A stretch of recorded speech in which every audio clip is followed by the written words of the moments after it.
മഴതോരും മുമ്പേ സീരിയലിലേക്ക് എല്ലാവർക്കും സ്വാഗതം. ഇന്നത്തെ എപ്പിസോഡ് ഇഷ്ടപ്പെട്ടാൽ ലൈക്ക് ചെയ്യുക, സബ്സ്ക്രൈബ് ചെയ്യുക. വൈജയന്തിയാണെങ്കിൽ എല്ലാവരെയും നോക്കി ആലോചിച്ചിരിക്കുകയാണ്. സത്യം പറഞ്ഞാൽ അവർക്ക് ദുഃഖം എന്താണെന്ന് ഇപ്പം കൂടുതൽ മനസ്സിലാവുന്നുണ്ട്. കാര്യമെന്തെന്ന് തൻ്റെ മകളും ബാലചന്ദ്രനും വീട് വിട്ടിറങ്ങിയത് മുതൽ ഭയങ്കര വിഷമത്തിലാണ് വൈജയന്തി വിചാരിക്കുകയാണ്. മുത്തശ്ശിയോട് പറയുകയും ചെയ്യുന്നുണ്ട്, അവരില്ലാതെ ഈ വീട് എന്തോ പോലെയാണ്, ഞാൻ ഇങ്ങനെയൊക്കെ ചെയ്തതുകൊണ്ടല്ലേ പോയത് എന്നൊരു പശ്ചാത്താപത്തോടെ തന്നെ മുത്തശ്ശിയോട് ചോദിക്കുകയാണ് വൈജയന്തി. എന്നാൽ തൻ്റെ മകൾ എവിടെയാണെന്നോ വൈജയന്തി ചിന്തിക്കുകയാണ് ബാലചന്ദ്രനും. പക്ഷേ അവരെവിടെയെന്ന് ആർക്കും തന്നെ അറിയത്തില്ല. അതുപോലെ തന്നെ ഗംഗാധരൻ മനുവിനോട് എല്ലാ കാര്യങ്ങളും തുറന്നു പറയുകയാണ്. വീട്ടിൽ സംഭവിച്ച എല്ലാ കാര്യങ്ങളും പുറത്താക്കിയതും എല്ലാം പറയുകയാണ്. കേട്ടുകൊണ്ടിരിക്കുകയും ചെയ്യുന്നു. ബാലചന്ദ്രൻ കൃഷ്ണയെയും അലീനയും കൂട്ടിക്കൊണ്ടു പോകുന്ന ഒരു റിസോർട്ടിലേക്കാണ്. അവിടെ താമസിക്കുകയും ചെയ്യുന്നുണ്ട്. എന്നിട്ട് അവിടെ നിന്ന് ദുഃഖത്തോടെ ഇരിക്കുകയാണ് മകൾ. എന്താ സംഭവിക്കുന്നത് ഒന്നും അറിയാതെ, എന്തിനാ അലീനയെ കൊണ്ടുവന്നത് ഒന്നും അറിയാതെ ഇരിക്കുകയാണ്. അങ്ങനെ അലീന ചോദിക്കുകയാണ്, എന്താ എന്നെ ഇവിടെ കൊണ്ടുവന്നത്? ഞാൻ എവിടെയെങ്കിലും പോകും, രക്ഷപ്പെട്ടു പോയിരുന്നല്ലോ, നിങ്ങളെ ഒരു ശല്യമാകത്തില്ലായിരുന്നോ എന്ന് അലീന ചോദിക്കുകയാണ് ബാലചന്ദ്രൻ്റെ അടുത്ത്. എന്നാൽ ബാലചന്ദ്രൻ പറയുകയാണ്, നീ ഇവിടെ വേണം, നീയാണ് എല്ലാത്തിനും കാരണം. പക്ഷേ എൻ്റെ ജീവിതത്തിൽ ഇതെല്ലാം സംഭവിക്കുന്ന കാരണം അതെന്താണെന്ന് നിനക്കും അറിയാം. പക്ഷേ അത് കൃഷ്ണമോൾ ഇതുവരെ അറിഞ്ഞിട്ടില്ല, മോളെ അറിയിക്കുകയും ചെയ്യേണ്ട എന്നാണ് ബാലചന്ദ്രൻ പറഞ്ഞത്. എന്നാൽ കൃഷ്ണയാണെങ്കിൽ ഒരിടത്ത് ഒറ്റയ്ക്ക് ഇരിക്കുന്നത് കണ്ടപ്പോൾ ബാലചന്ദ്രൻ പറഞ്ഞു, പുറത്തേക്ക് കൊണ്ടുപോവുകയാണ്, റിസോർട്ടിൻ്റെ പുറത്തോട്ട് കൊണ്ടുപോയി സംസാരിക്കുകയാണ്. എന്താ പറ്റിയത്? എന്താ അച്ഛൻ ഇങ്ങനെയല്ലേ ആയിരുന്നല്ലോ, എന്ത് പറ്റി എന്നൊക്കെ ചോദിക്കുകയാണ്.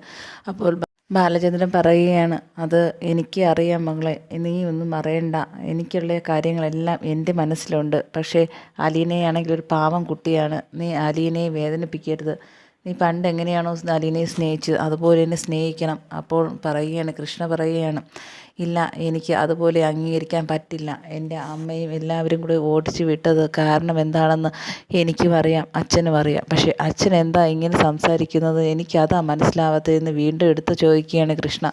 എന്നാൽ അപ്പം പറയുകയാണ്, അത് ഞാൻ കാരണം നിനക്കൊരു ബുദ്ധിമുട്ടും ഉണ്ടാവില്ല. കാരണം എന്ന് വെച്ചാൽ ഞങ്ങളുടെ കുടുംബത്തിന് അങ്ങനെയാണ് ഞങ്ങളുടെ വീട്ടിലെ കാര്യം. അത് നീ എന്തു വെച്ചാലും അറിയും. അതുകൊണ്ട് ഞാൻ പറയാം. അവളെ വിഷമം കണ്ട്, കൃഷ്ണയുടെ വിഷമം കണ്ട് പറയുകയാണ്. കൃഷ്ണമ്പോൾ പറയുകയാണ്, എന്താ അച്ഛനും ഇങ്ങനെ ആയിരുന്നില്ലല്ലോ, പിന്നെ എന്തു പറ്റി? അങ്ങനെ ബാലചന്ദ്രൻ ഒരു കഥ പറഞ്ഞു കൊടുക്കുകയാണ്. കാരണം എന്തെന്ന് വെച്ചാൽ ഇനി അവളെ അറിയും, എന്തു വെച്ചാലും അറിയേണ്ടതാണ് എന്നുള്ള സത്യം മനസ്സിലാക്കി, അവരുടെ ദുഃഖം മനസ്സിലാക്കിയും പറയുകയാണ്, മോളെ ഞാനൊരു കഥ പറഞ്ഞു തരാം. ആ കഥയുടെ അവസാനം എന്താണോ അതാണ് ഇവിടുത്തെ വിഷയം എന്നും മനസ്സിലാക്കണം. അങ്ങനെ എല്ലാ കഥയും പറഞ്ഞു തീർന്നിട്ട് അവസാനം പറയുകയാണ്, നിൻ്റെ അമ്മയാണ് അലീനയുടെ അമ്മ. പക്ഷേ ഈ സത്യം അലീനയ്ക്കറിയാം, നീ എനിക്ക് മാത്രമാണ് അറിയാത്തത്. ഇതിൽ വേറൊരു കാര്യവുമുണ്ട്. അനാഥാലയത്തിൽ വളർന്ന അവൾ നിൻ്റെ അമ്മയുടെ വീട്ടുകാരെല്ലാവരും കൊണ്ട് അനാഥാലയത്തിൽ വളർത്തിയതാണ് അലീനയെ.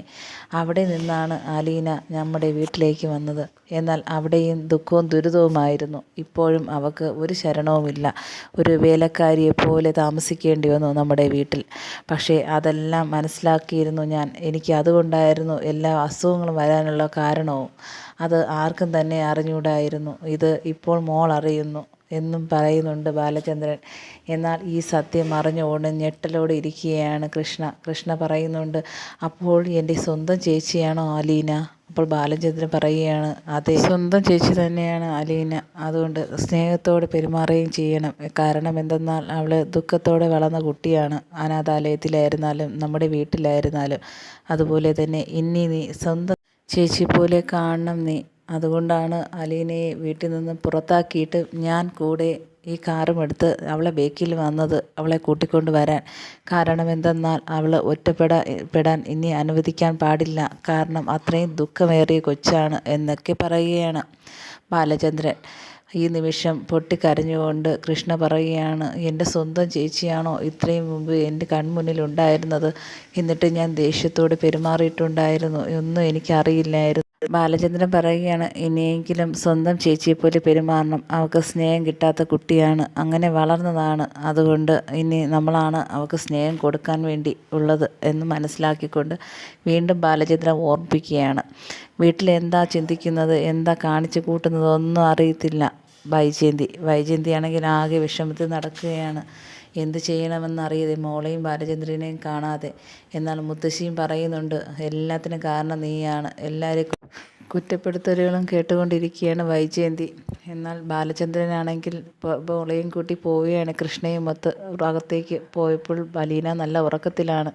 എന്നാൽ സ്നേഹത്തോടെ നോക്കിക്കൊണ്ട് കൃഷ്ണമോൾ കൂടെ കെട്ടിപ്പിടിച്ച് കിടന്ന് ഉറങ്ങുകയാണ് അലീനയെ. എന്നാൽ ഇതെല്ലാം നോക്കി സന്തോഷത്തോടെ ഇരിക്കുകയാണ് ബാലചന്ദ്രൻ ചിന്തിക്കുകയാണ്, എനിക്ക് പിറക്കാത്ത മോളാണ്, എന്നാൽ എനിക്ക് എല്ലാ മക്കളും ഒരുപോലെയാണ്, അതുപോലെയാണ് അലീന എന്ന ഒരു ചിന്തയും ഉണ്ടാകുന്നുണ്ട് ബാലചന്ദ്രൻ്റെ മനസ്സിൽ. അങ്ങനെ അലീനയുടെ കൂടെ കിടന്ന് ഉറങ്ങുകയാണ് കൃഷ്ണ. രാവിലെ ഉറക്കെഴുന്നേറ്റ് നോക്കുമ്പോൾ കണ്ടത് എന്തെന്നാൽ അലീന തന്നെ കെട്ടിപ്പിടിച്ച് കിടന്നുറങ്ങുന്ന കൃഷ്ണയാണ്. സന്തോഷം കൊണ്ട് അവളെ തലോടുകയാണ് അലീന.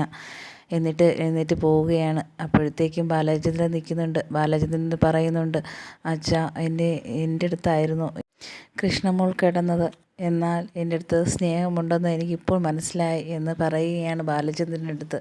അപ്പോൾ ബാലചന്ദ്രൻ പറയുകയാണ്, എനിക്ക് പിറക്കാതെ പോയ മകളാണ് നീ, എൻ്റെ മൂത്ത മകളാണ് നീ, അതുപോലെ തന്നെ ഞാൻ ചിന്തിക്കുന്നത്. അതുകൊണ്ട് തന്നെ കൃഷ്ണമോൾക്കും അതെല്ലാം അറിയാം. അവൾ അറിഞ്ഞു തന്നെയാണ് ഞാൻ എല്ലാ സത്യങ്ങളും പറഞ്ഞു.